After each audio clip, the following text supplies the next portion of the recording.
$180 तेल दर टपिब आम शीर्षक परवर्ती शीर्षक आम रखीचु जो आशंकाटी बर्तमान करा जाउछि $180 तेल दर टपिब ईरान इज्राएल युद्ध जोगु अशोधित तैल दर 100 रु $115 मध्य जदियो रही साउदी अरबर अधिकारी माने चेतावनी देउछन्ति आशंका करुछन्ति जे जदि अमेरिका इज्राएल ईरान युद्ध हुए जारी रहे ताले जो बाधा सृष्टि होईछि एप्रिल शेष पर्यंत जदि एभली स्थिति रहे तेबे अशोधित तैल दर बैरेल पिछा $180 अतिक्रम करिपारे। हरमुज प्रणाली दे विश्वर प्राय 20% तैल जोगाण होउथिबा ए गुरुत्वपूर्ण जलपथ युद्ध जोगु बंद रहिछि। ईरान रो साउथ पार्स गैस क्षेत्र एवं साउदी रो यानबू सुविधा केन्द्र उपरे होइतिबा आक्रमण जोगु जोगाण मध्ये बाधा प्राप्त होइछि। फेब्रुआरी 28 तारिख रु युद्ध आरंभ होगा परठारु बजारु लक्ष लक्ष बैरेल तैल कमी जाइछि जहाँफल दर प्राय 50% वृद्धि पाई। अर्थनीतिज्ञ कहउछन्ति जदि ब्रेंट क्रूड ऑयल दर $138 ऊपर को जाए तेबे विश्व अर्थनीति रे मांदावस्था आसिबार संभावना 50% रु अधिक अत्यधिक मूल्य वृद्धि जोगु लोक माने निजर जीवनशैली रे परिवर्तन आनी पारंती जहाँ दीर्घकालीन भावे तैल चाहिदा कमी देई पारे अर्थनीतिक प्रभाव मध्य तार रही पारे। तेणु निश्चित भाव में डॉक्टर दास जो आम आलोचनाटी करुचे जे जो भली भाव में ईरान युद्ध जोगु किभली भाव में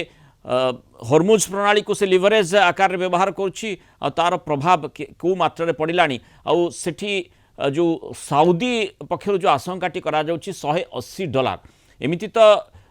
आज जो भली प्रीमियम पेट्रोल दर बढ़ी जदियो साधारण पेट्रोल दर रे वृद्धि घटा जाई नाही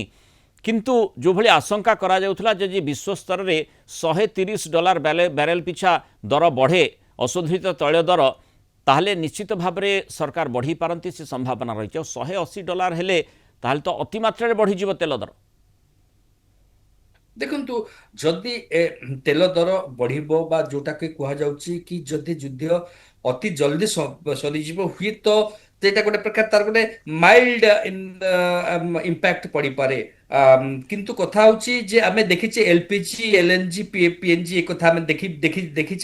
आसुचे किंतु जो पेट्रोलियम प्रोडक्ट एगुड़िक जदि $180 कथा कहा जाउची एवं सेटा निश्चित भाव हरमुज रे वर्तमान परिस्थिति से भली प्रकार गोटे स्टेलमेट जारी रही। ईरान निश्चित भाव में लेवरेज भाव में व्यवहार करुच्ची एवं कहीं ईरान जदियो अरब राष्ट्र माने बारंबार कहउचंती कि आपण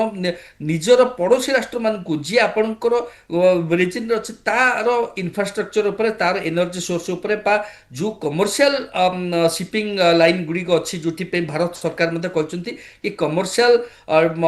टैंकर उपरे कौन प्रकार आक्रमण करा जिबा केबे भी ग्रहणीय नुहे। एटा किंतु कथा होची जे युद्ध अच्छी जे वर्तमान दुई पक्ष ईरान जे कि वर्तमान संपूर्ण भाव में मिलिटारी तार गोटे प्रकार धूलिसात भली बा ध्वंस अभिमुखे अच्छी ता पाखरे जेतिकी पावर अच्छी बा से जेभली भाव में विश्व को एवं अमेरिका उपरे तार जो नेगेटिव वर्ल्ड ओपिनियन आनिबा पे से जहाँ चेष्टा करि परिबो से सेया करूची एवं तार प्रभाव रे आपण देखंतु किभली भाव रे क्रूड प्राइसेस बढ़ी बढ़ी चली एवं ए जो प्रकार परिस्थिति जदि जारी रहिबो विश्वर मांदावस्था कथा कहले एवं निश्चित भाव में सारा विश्व रे गोटे प्रकार अर्थनीतिक मांदावस्था देखा मिल पारे। जो संकटमय स्थिति अति सांघातिक होई पारे जहां हमें देखुचे जदि $180 बैरेल प्रति अशोधित तैल दर विश्व बजार रे बढ़ी जाए जहाँ वर्तमान 115 प्रति बैरेल